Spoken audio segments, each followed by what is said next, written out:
Hello සුද්දා මම අද ආවේ චොක්ලට් ලෝකෙට. මෙහෙනම් සුපිරි බං. අපි යමු ටිකක් ඉස්සරහට. මචං මගේ වම් අත පැත්තෙන් පේන්නේ චොක්ලට් ගමක්. දකුණු අත පැත්තෙන් පේන්නේ චොක්ලට් දිය ඇල්ලක්. අපි ඉස්සෙල්ලාම දිය ඇල්ල ළඟට යමු මචං. වරෙන් යන්න. මචං මේ තියෙන්නේ ඩාර්ක් චොක්ලට් දිය ඇල්ලක්.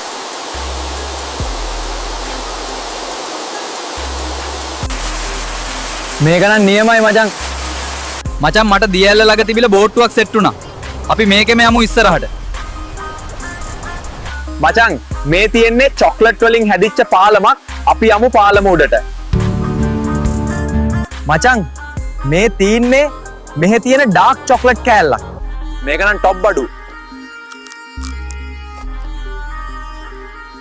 මේක නම් টොප් බඩු. මචං ඩාර්ක් චොක්ලට් පාලම ඉවර වෙනවත් එක්කම මට හම්බ වුණේ ස්ට්‍රෝබෙරි චොක්ලට් ගමක්.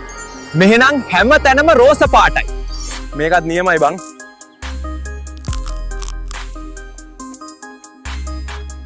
මුරු කියන්න දෙයක් නෑ බං. මේ තියෙන්නේ වයිට් චොක්ලට් ගමක්. මේ පාලමත් වයිට් චොක්ලට් වලින් හැදිච්ච එකක්. මේකත් නියමයි බං.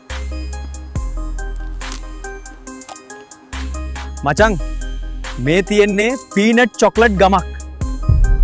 මගේ මේ පිටිපස්සේ ඉන්න ලේන්නු තමයි චොක්ලට් වලට රටකජු එකතු කරන්නේ. ඒගොල්ලෝ හරිම දක්ෂයි. මේ චොක්ලට් එක හදන්න යාලා දවස පුරාම මහන්සි වෙනවා. ඒ නිසා තමයි මෙතරම් රසවත් වෙන්නේ. මාත් කෑල්ලක් කාලම් බලන්නම්.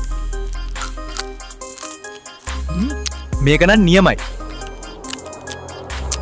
එක එක රහට චොක්ලට් තිබ්බත් ඔය හැම චොක්ලට් එකම හදන්න කොකෝවා ඕනේ. මම මේ ඉන්නේ කොකෝවා කැලෑවක. මචං මෙහෙට මේ චොක්ලට් වැස්සක් වහින්නේ. ඉස්සහ ගමක් තියෙනවා. ඉක්මනට යමු එහෙට. චොක්ලට් ටෝනේඩෝ එකක් එනවා බං. මේක නම් රසවත් ටෝනේඩෝ එකක් ආ. එහෙනම් බොක්ක මම ගිහින් එන්නම්. බයි. බයි.